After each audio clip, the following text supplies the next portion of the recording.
हरे कृष्णा, राधे राधे। आज हम एकादशी की कथा सुनाएंगे आपको। आप एकादशी की कथा सुनिए। आज एकादशी है तो हम सबसे पहले आपको एकादशी की किताब दिखा देते हैं। ऐसी किताब होती है एकादशी की जिसमें 12 महीनों की एकादशी की व्रत कथाएं होती हैं। तो हम इसी में से आपको कथा सुनाएंगे। कथा सुनने से पहले आप या तो हाथ में काले तिल ले सकते हैं, फूल ले सकते हैं, या तो आप तुलसी पत्ता ले सकते हैं। और कथा के बाद उन या काले तिल लो या तुलसी पत्ता लो या फूल लो, उनको आप विष्णु जी के चरणों में चढ़ा सकते हैं। तो आइए हम एकादशी की कथा शुरू करते हैं। सफला एकादशी महात्म। पौष मास के कृष्ण पक्ष की एकादशी। अर्जुन बोले कि हे भगवान, पौष मास के कृष्ण पक्ष की एकादशी का नाम क्या है? उस दिन कौन से देवता की पूजा होती है और उसकी विधि क्या है? यह सब आप मुझे विस्तार पूर्वक समझाइए। श्री कृष्ण भगवान बोले कि हे अर्जुन, प्रेम के कारण मैं तुम्हारे प्रश्नों का विस्तार सहित उत्तर देता हूँ। अब तुम इस एकादशी व्रत का महात्म्य सुनो। पौष माह के कृष्ण पक्ष की एकादशी का नाम सफला है। इस एकादशी के देवता नारायण हैं। इस एकादशी का पहले लिखी विधि के अनुसार व्रत करना चाहिए और नारायण जी की सफला नाम की एकादशी में मुझे ऋतु के अनुकूल फल अर्पण करें। मनुष्य को 5 सहस्त्र वर्ष तपस्या करने से जिस पुण्य का फल मिलता है, वह पुण्य भक्ति पूर्वक रात्रि जागरण सहित सफला एकादशी का व्रत करने से मिलता है। हे अर्जुन, अब तुम सफला एकादशी की कथा ध्यान पूर्वक सुनो।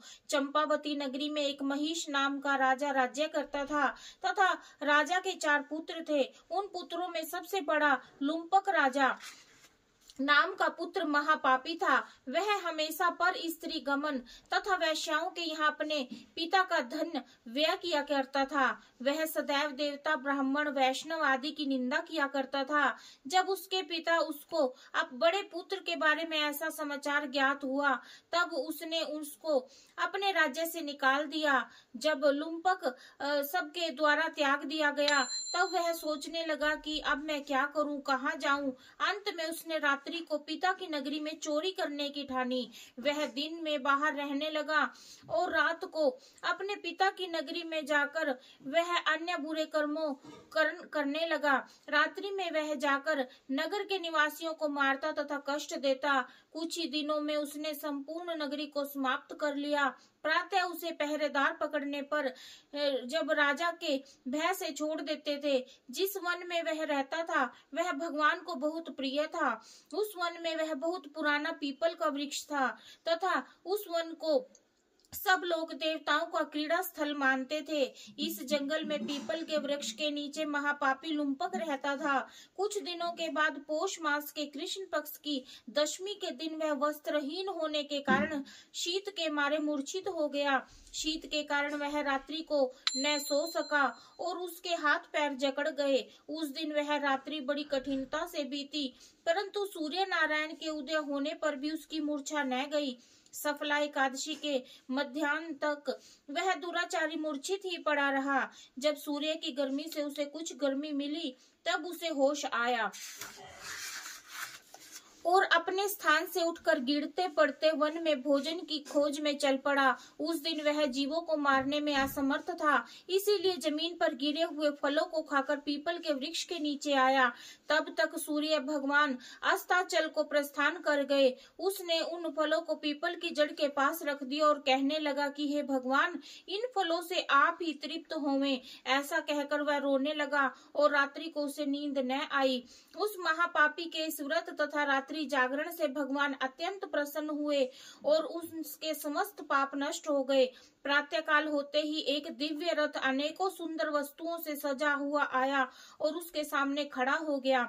इसी समय आकाशवाणी हुई कि हे राजा पुत्र, भगवान नारायण के प्रभाव से तेरे समस्त पाप नष्ट हो गए हैं। अब तू अपने पिता के पास जाकर राज्य प्राप्त कर। लुम्पक ने ऐसी आकाशवाणी सुनी तो अत्यंत प्रसन्न हुआ और बोला कि हे भगवान, आपकी जय हो। ऐसा कहता हुआ सुंदर वस्त्रों को धारण करने लगा और अपने पिता के पास गया। उसने संपूर्ण कथा कह सुनाई और पिता ने उसको अपना राज्य सौंपकर वन का रास्ता लिया। अब लुम्पक शास्त्रानुसार राज्य करने लगा। उसकी स्त्री, पुत्र आदि भी नारायण के परम भक्त बन गए। वृद्धावस्था आने पर वह अपने पुत्र को गद्दी देकर भगवान का भजन करने के लिए वन में चला गया और अंत में परम पद को प्राप्त हुआ। श्रीमन्नारायण नारायण नारायण, लक्ष्मी नारायण नारायण नारायण, श्रीमन्नारायण नारायण नारायण, लक्ष्मी नारायण नारायण नारायण। तो ये हमारी एकादशी की कथा थी। अब हमारे पास जो ये तुलसी पत्ता था, ये हम भगवान श्री विष्णु जी के चरणों में या फिर हमारे ठाकुर जी के चरणों में, जो बाल रूप में हमारे घर पर विराजमान है, उनके चरणों में हम इसको रख देते हैं।